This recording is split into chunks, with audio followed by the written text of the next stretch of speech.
গেল 40 জন আলিম আমরা একসাথে দাওয়াত খাইতে গেলাম।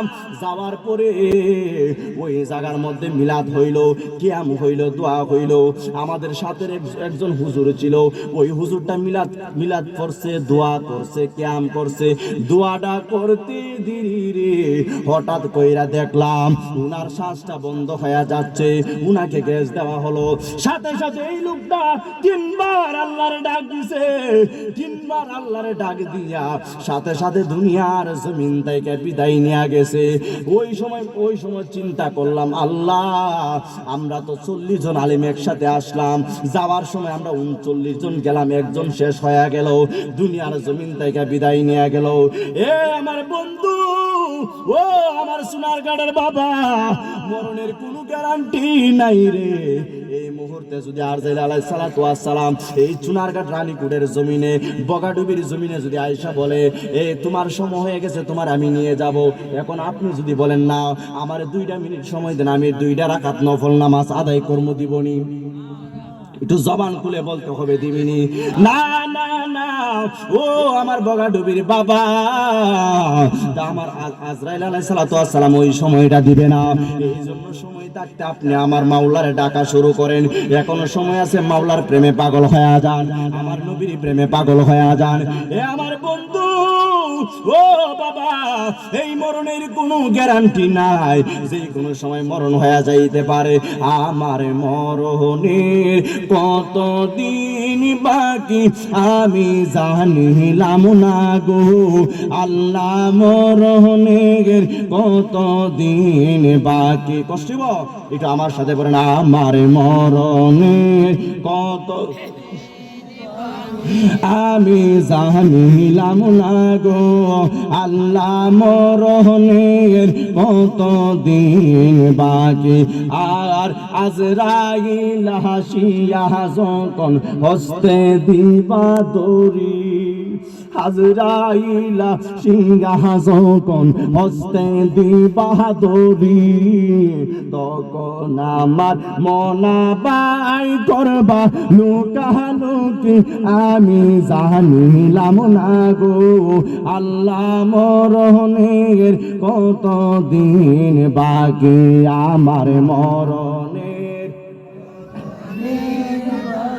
আমি জানিলাম না গো আল্লাহ, মরণের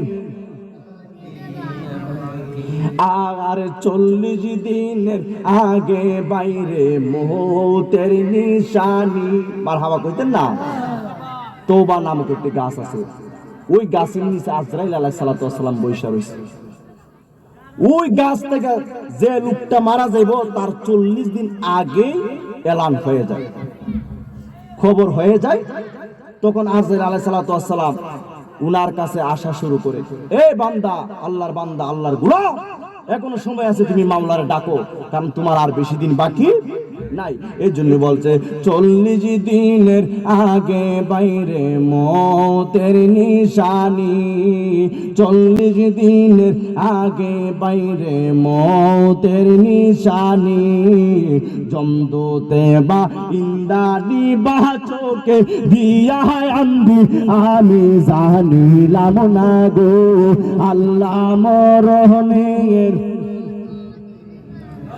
আগার হাতের গেল আর কানের গেল কর্ণ তালি, চোখের গেল জ্যোতি, কানের গেল কর্ণ তালি, চোখের গেল জ্যোতি, যে জায়গা যার মরণ লেখা সে যায় গাছে মরে আমি জানিলাম না গো আল্লাহ, মরণের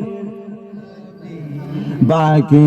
আমার মরণের কতদিন বাকি আমি জানিলাম না গো আল্লাহ, মরণ। এই যে বলা হয়েছে যে জায়গা যার মরণ লেখা সেই জায়গা সে মরে। আচ্ছা কোন তো আব্বা, অনেকে বলে আরে এরা সাপে কামড় দিছে মরে আসগা, আরে হে যদি বিদেশ না যেত তাহলে কি মরল হইলে? বিদেশ যাও না, অ্যাক্সিডেন্ট করে মরছে। আরে আপনি তো জানেন না, হেরে মরণের টাইম না লয়ে গেছে ওই জায়গা, ঠিক না? ঠিক এরা তো মরণে লয়ে গেছে, আর আপনি আমি কি তা কই, হে বিদেশ না গেলে কি মর লইলে, এটা হা না গেলে কি আজকে অ্যাক্সিডেন্টটা হইলে হইলে, এই চিন্তাগুলো বাদ দিয়ে দিবেন। কারণ এর মরণ লেখা আছে ওইভাবে, সে ওইভাবেই মরবে। ওই যে লালন শাহ একটা গান লিখছিল।